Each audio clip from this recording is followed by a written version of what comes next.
Don't do the 13th floor ritual. This is part 2. If you missed part 1, go back and watch that. The last thing I told you is that I called up my buddy Steve.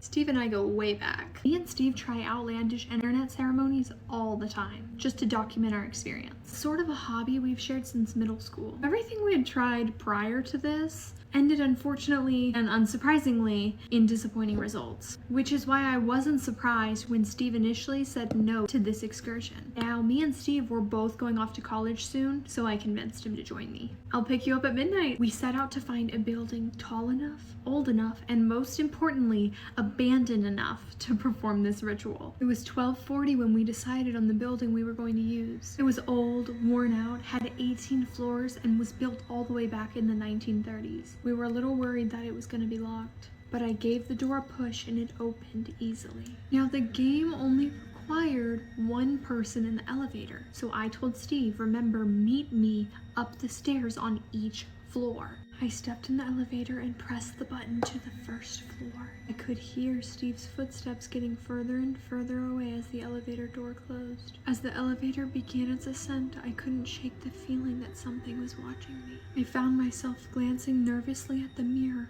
thinking that I was seeing a shadowy figure behind me. But of course, there was nothing, just my own pale reflection staring back at me. And then the doors finally opened at the first floor. I was so relieved to see Steve standing there waiting for me. I told him everything was okay, and I pressed the button to go to the second floor. The doors closed and the elevator continued its journey. Over and over, we continued this process, me pressing a button, the doors opening, Steve being there. Steve had about a 20-second head start because it took time for the doors to close and then reopen. We continued floor by floor until we reached the 12th floor. I'm done with my makeup look, so you're gonna have to go to part 3 to see the rest of the story.